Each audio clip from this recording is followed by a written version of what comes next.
أثار ظهور أورهان في قلعة إزنيك في الحلقة الخامسة من مسلسل مؤسس أورهان تساؤلات العديد من المتابعين حول فتح إزنيك. متى حدث تاريخيا وكيف حدث؟ وهل تم فتح إزنيك قبل أم بعد فتح بورصة؟ تاريخيا تم فتح إزنيك أو نيقية، وهو الاسم اليوناني القديم للمدينة، بشكل كامل سنة 1331، أي بعد فتح بورصة ب5 سنوات. هذا الفتح العظيم تم في عهد السلطان أورهان بعد حصار شديد دام ل3 سنوات، بدءا من سنة 1328 وانتهاء بسنة 1331.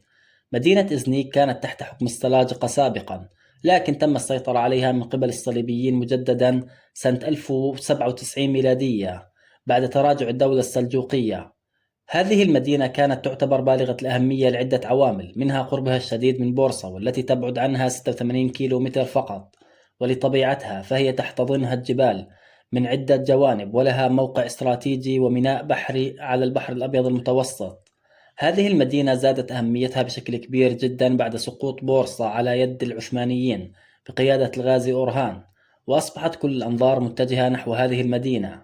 من الجدير ذكره أن الغازي عثمان حسب بعض المصادر التاريخية حاول فتح المدينة عدة مرات، وقام بالسيطرة على العديد من الأراضي المحيطة بالمدينة، وقام بحصار المدينة.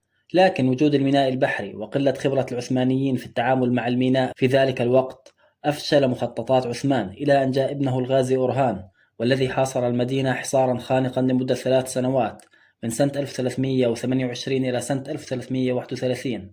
وحدثت خلال هذه ال3 سنوات عدة معارك بين الطرفين، أبرزها معركة بيليكانون سنة 1329، والتي حقق العثمانيين فيها انتصار كبير بقيادة أورهان. أورهان قام برصد 8000 جندي لحصار المدينة، وبعد تغلغل اليأس إلى صفوف الصليبيين قام الإمبراطور إندرونيكوس الثالث، والذي بالمناسبة أصيب في ركبته في أحد المعارك وتم نقله إلى القسطنطينية لتلقي العلاج، بعمل اتفاق مع أورهان على أن يسلمه إزنيك ويحتفظ ببعض الأراضي الواقعة في المنطقة المعروفة حاليا في مدينة إزميت، وأن يدفع الإمبراطور الجزية للعثمانيين.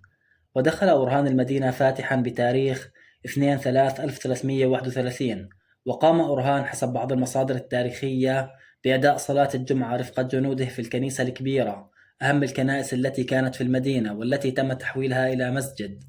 أورهان قام أيضا بإنشاء مدرسة مهمة في المدينة، كما قامت زوجته يونيلفر خاتون بإنشاء مكان للصناعة أي مصنع، وقام أيضا سليمان باشا ابن أورهان بإنشاء مدرسة. المدينة التي تم اعتبارها كعاصمة شكلية للدولة العثمانية لفترة قصيرة عرفت تاريخيا بأنها المدينة التي بني فيها أول جامع عثماني، وبني فيها أول مصنع عثماني، وبني فيها أول مدرسة عثمانية.